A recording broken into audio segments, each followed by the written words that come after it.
বন্ধুরা, মসজিদে নববী থেকে এমনই একটি ছোট্ট মেয়ের ভিডিও সামনে এসেছে যা প্রত্যেক দর্শককে হেলিয়ে দিয়েছে।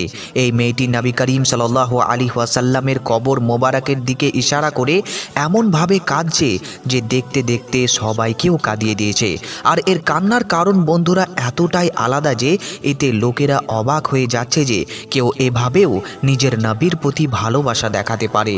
আর এই ভিডিওতে মেয়েটি যা বলেছে বিশ্বাস করুন বন্ধুরা, এটা আপনাকেও শেষ পর্যন্ত দেখতেই হবে।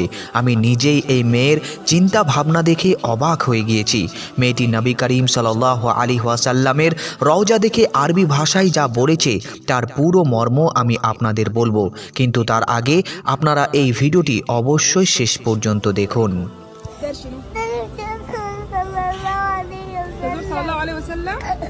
طيب بتبكي ليه؟ احنا ما هندي جنبه حنخش نزوره. بتبكي ليه؟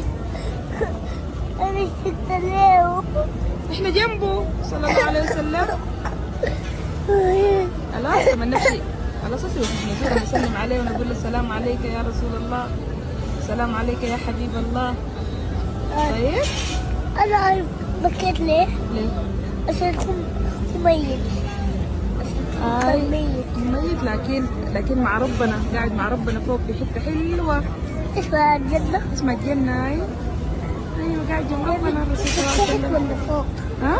تحت فوق مع ربنا عشان هو زول كويس.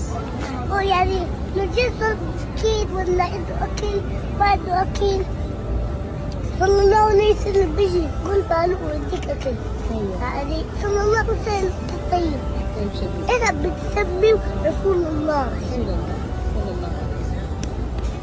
বন্ধুরা, এই ভিডিওতে আপনারা দেখেছেন একটি ছোট্ট মেয়ে যে নবী পাক এর রওজার দিকে ইশারা করে কাঁদছে। কী কারণে কাঁদছে বিশ্বাস করুন বন্ধুরা, এটা শুনলে আপনার লোম খাড়া হয়ে যাবে।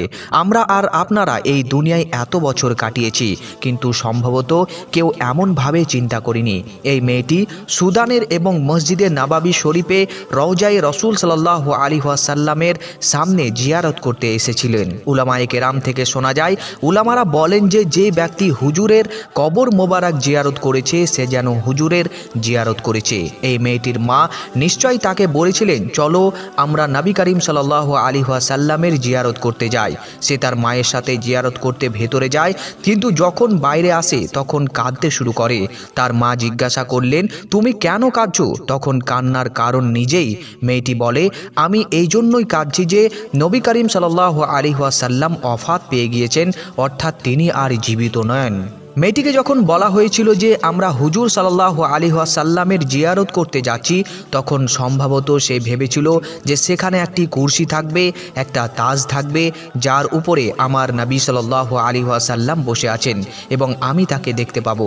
কিন্তু তার মনেও কল্পনাও ছিল না যে সেখানে হুজুর সাল্লাল্লাহু আলাইহি ওয়াসাল্লামের কবর মোবারক আছে। যখন মা তাকে বললেন যে হুজুর ওফাত পেয়েছেন, তখন এটা শুনে মেয়েটি ফুপিয়ে ফুপিয়ে কাঁদতে লাগলো এবং কাঁদতে কাঁদতে রওজায়ে শরীফের দিকে ইশারা করে তার মাকে জিজ্ঞাসা করছে নবী কোথায় গেলেন? তখন বলা হলো যে তিনি তো জান্নাতে চলে গিয়েছেন আল্লাহ রব্বুল আলামিন ইজ্জতের কাছে। তখন এই মেয়েটি আবার মাসুমানা প্রশ্ন করে তিনি নিচে আছেন নাকি উপরে আছেন? কি মাসুমানা আন্দাজ! এই মেয়েটি এজন্যই কাঁদছে যে আমার নবী সাল্লাল্লাহু আলাইহি ওয়াসাল্লাম আমার সামনে নেই, আমি তাকে সচক্ষে দেখতে পেলাম না।